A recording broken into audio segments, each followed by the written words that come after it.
আসসালামু আলাইকুম। লন্ডন থেকে হুসেন বলছি। আমার চ্যানেলে সবাইকে স্বাগত।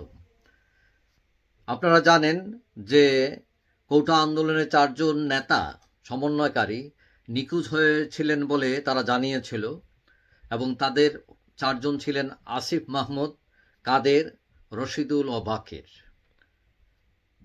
আজকে এই হারিয়ে যাওয়া অথবা নিখোঁজ হয়ে যাওয়া এই 4 জনের একজন আসিফ মাহমুদ বিবিসির সাথে সাক্ষাৎকারে বলেছেন যে তাকে অপহরণ করে নিয়ে যাওয়া হয়েছিল, সরকারি বাহিনী লোক হতে পারে বলে তিনি মনে করছেন।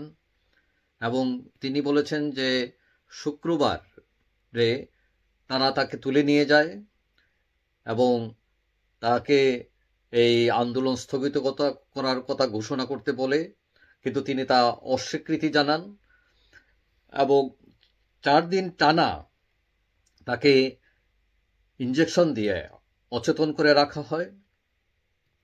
তো তাকে প্রশ্ন করে বিবিসি যে তিনি কেন আত্মগোপনে চলে যেতে চেয়েছিলেন, কিভাবে তাকে ধরে নেওয়া হলো।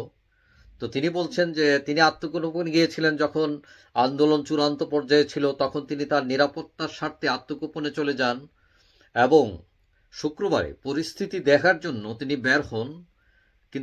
কিন্তু যখন তিনি রাতে নিকেতন থেকে মহানগর আবাসিক এলাকার দিকে হেঁটে যাচ্ছিলেন, এই যাওয়ার পথে হঠাৎ করে 5-6 জন লোক এসে তার কালো কাপড় দিয়ে তার চোখ বেঁধে ফেলে এবং তারা তাকে একটা মাইক্রোবাসে উঠায়। তবে তারা যে স্থানে তাকে নিয়ে গিয়েছিল সেই স্থান সম্পর্কে তার কোনো ধারণা নেই যে কোথায় নিয়ে গেছিল।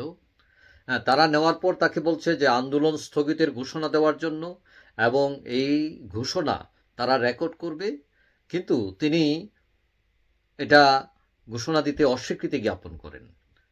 পরে তারা তাকে তার কোমরে ইঞ্জেকশন দেয় এবং ইঞ্জেকশন দেওয়ার পর তার জ্ঞান চলে যায়, তিনি আর কিছু বলতে পারেন না। তো এরকম যখন জ্ঞান চলে যেত, তারপরে আবার ফিরে আসলে তখন তারা আবার একটু খাওয়া দিত, তাকে খাওয়া দিয়ে আবার তারা ইঞ্জেকশন পুশ করত এবং এইভাবে তিনি আবার অচেতন হয়ে যেতেন। এরকম 4 দিন টানা তারা ছিল, তিনি এই অবস্থায় ছিলেন যে জ্ঞান আসতো, তারা খাওয়া দিয়ে আবার ইঞ্জেকশন দিত এবং উনি ঘুমিয়ে পড়তেন, ওনার কোনো হুঁশ থাকতো না। সর্বশেষ তিনি যখন তার জ্ঞান ফেরে তখন তারা বলে যে ঠিক আছে, তোমাকে নেওয়ার জন্য কেউ আসতে পারবে কিনা, অর্থাৎ তাকে তারা ছেড়ে দিবে। তখন তিনি ফোন করেন তার পরিবারের কাছে, কিন্তু পরিবারের কেউ আর ফোন ধরেনি।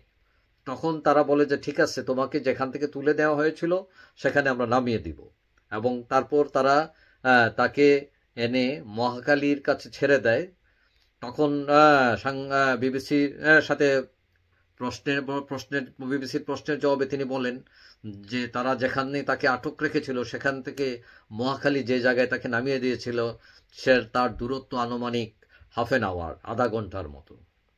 তো বর্তমানে তিনি চিকিৎসাধীন আছেন এবং তিনি বলেছেন যে আন্দোলন চালিয়ে যেতে এবং ঠিক একই রকম কালো কাপড় দিয়ে বেঁধে আন্দোলনকারীর অন্যতম সমন্বয়ক নাহিদ ইসলামকেও পুলিশ পরিচয় দানকারী একটি প্রতিষ্ঠান তাকে ধরে নিয়ে যায় এবং তিনি অভিযোগ করেছিলেন যে তাকে শারীরিক এবং মানসিকভাবে নির্যাতন করা হয়েছে এবং তিনি পরবর্তীতে হাসপাতাল ও চিকিৎসাধীন ছিলেন।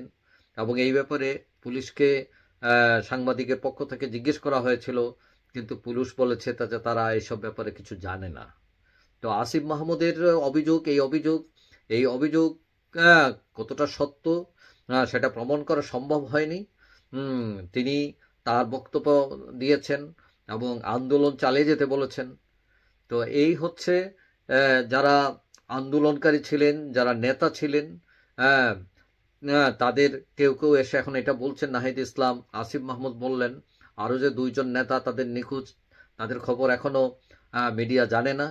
এবং আমরা যতটুকু খবর পেয়েছি বিভিন্ন জায়গায় গ্রেফতার চলছে, অনেক ছাত্র ভয়ে আত্মগোপন করে আছেন এবং বিরোধী পক্ষের অনেক নেতাকে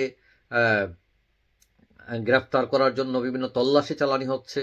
এবং আজকে আমরা জানতে পেরেছি যে সাভার এলাকায় এরকম বিএনপির বিভিন্ন নেতাদের ধরার জন্য হামলা চালিয়েছে তারা, এবং তাদেরকে না পেয়ে তাদের বাড়িতে গিয়ে পুলিশ লুটপাট করেছে, ভাঙচুর করেছে, এবং সিটি সেন্টার, সাভার সিটি সেন্টারের এখানে গিয়ে তারা ওই বিরোধী দলের নেতাদের খুঁজে না পেয়ে বিভিন্ন ধরনের লুটপাট করেছে, মূল্যবান স্বর্ণালঙ্কার টাকা নিয়ে গেছে বলে অভিযোগ পাওয়া গেছে। কিন্তু এর বিপরীতে পুলিশের কাছ থেকে তেমন কিছু জানা যায়, এই অভিযোগের সত্যতা জানা যায়নি। যাই হোক, সবাই ভালো থাকবেন, আর যারা আমার চ্যানেল সাবস্ক্রাইব করার না ইচ্ছা করলে করতে পারেন, তাহলে পরবর্তী ভিডিও আপনার কাছে অটোমেটিক চলে যাবে। সবাই ভালো থাকবেন, আল্লাহ হাফিজ।